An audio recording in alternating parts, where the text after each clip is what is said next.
Assalamualaikum warahmatullahi wabarakatuh.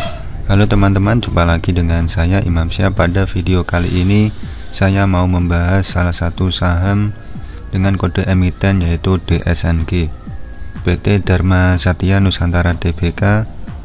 Laporan keuangan konsolidasian tanggal 30 September 2022 atau kuartal 3 tahun 2022. Apakah kinerjanya sudah bagus atau masih kurang menarik? Tonton videonya dengan seksama ya.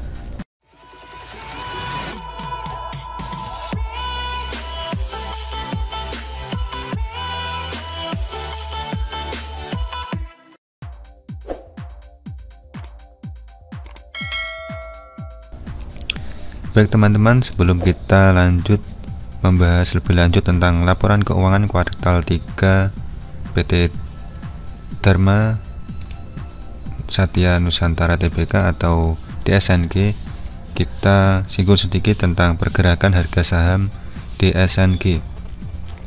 Di sini bisa kita lihat secara year to date atau dari ini secara tahunan ya. Kita lihat secara tahunan 1 tahun terakhir, di mana harga sahamnya ada di kisaran 400-an, 450, 480, sampai di sini tertingginya di 745.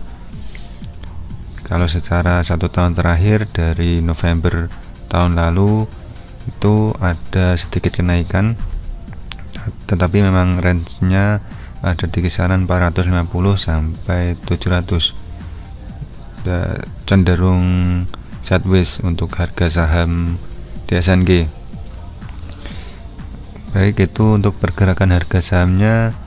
Lalu kita menuju ke laporan keuangan kuartal 3 DSNG, di mana saya mendapatkan laporan keuangan kuartal 3 tahun 2022 saham DSNG yaitu dari website idx.co.id.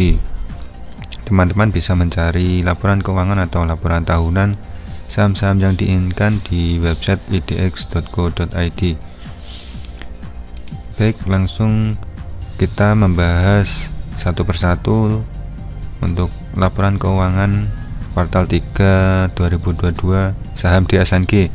Di sini PT Dharma Satya Nusantara Tbk dan entitas anak laporan keuangan konsolidasian pada tanggal 30 September 2022 dan 31 Desember 2021, dan untuk periode yang berakhir pada tanggal-tanggal 30 September 2022 dan 2021.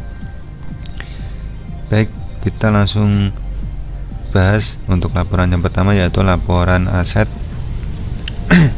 Baik, di sini untuk laporan aset bisa kita lihat datanya. Kita lihat dulu di sini, data disajikan dalam jutaan rupiah. Jadi di sini untuk total aset dalam jutaan rupiah ini berarti 13T menjadi 14T. Ada kenaikan untuk total asetnya, yaitu dibandingkan periode 31 Desember 2021. Lalu selanjutnya yaitu untuk liabilitas dan ekuitas.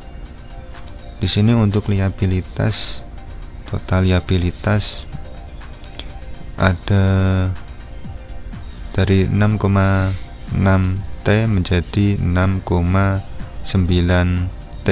Di sini untuk total liabilitas ada kenaikan. Lalu kita lihat untuk ekuitasnya.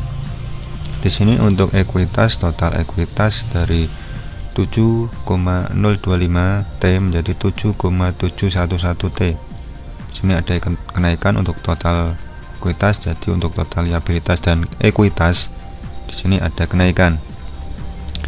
Lalu selanjutnya kita bahas laporan laba rugi. Nah, di sini untuk laporan laba rugi DSNG untuk penjualan di sini ada kenaikan yang lumayan signifikan dari 5,052T 5,052 T menjadi 6,585 T. Ada kenaikan yang cukup signifikan untuk penjualannya, dimana kita bisa lihat untuk laba brutonya di sini juga ada kenaikan yang lumayan signifikan di sini dibandingkan periode tahun yang lalu. Jadi ini secara year on year penjualan dan laba bruto ada kenaikan yang signifikan. Untuk labanya di sini juga ada kenaikan signifikan, hampir kisaran 100% dari 424 M menjadi 897 M. Demikian juga untuk laba bersihnya. Sini ada kenaikan yang signifikan. Lalu kita ke EPS atau earning per share. Di sini untuk earning per share atau laba per saham dasar atau dilusian, ini disajikan dalam rupiah dari 39,23 menjadi 84,26. Ada kenaikan yang lumayan signifikan untuk IPS nya secara year on year. Lalu setelah itu kita bahas untuk arus kasnya. Di sini untuk arus kas dari aktivitas operasi dari 548 M menjadi 1,044 T. Ada kenaikan yang lumayan signifikan. Untuk aktivitas investasi arus kasnya di sini penurunannya meningkat. Lalu untuk arus kas aktivitas pendanaan di sini masih ada penurunan, tapi penurunannya sedikit menurun untuk aktivitas investasi, di mana penurunan atau kenaikan neto kas dan setara kas di sini masih ada penurunan, masih negatif, tetapi penurunannya berkurang dari periode sebelumnya atau secara year on year. Jadi itu teman-teman untuk pembahasan singkat mengenai saham DSNG, di mana DSNG ini atau PT Dharma Satya Nusantara Tbk adalah saham sektor konsumer, di mana kalau tidak salah usahanya yaitu di bidang perhutanan, perkayuan, perkebunan, dan juga CPO. Seperti itu ya untuk saham DSNG. Lalu untuk sedikit kesimpulan dari laporan keuangan kuartal 3 tahun 2022 saham DSNG, di sini G3 total asetnya naik dari periode sebelumnya dibandingkan periode Desember 2021. Lalu untuk liabilitasnya ada kenaikan secara year on year, untuk ekuitas juga ada kenaikan secara year on year, lalu untuk pendapatan juga ada kenaikan secara year on year. Laba bruto, laba dan laba bersihnya juga naik secara year on year. Lalu untuk IPS nya juga naik secara year on year. Lalu untuk arus kasnya di sini masih ada penurunan, tetapi naik secara year on year, jadi penurunannya berkurang. Jadi untuk kesimpulannya, kinerja saham DSNG untuk fundamental laporan keuangan yang terbaru yaitu kuartal 3 2022 kinerjanya bagus, di mana aset, pendapatan dan labanya naik dan arus kasnya sudah membaik.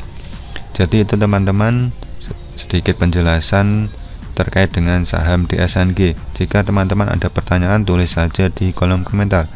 Saya akhiri, sampai jumpa di video selanjutnya. Wassalamualaikum warahmatullahi wabarakatuh.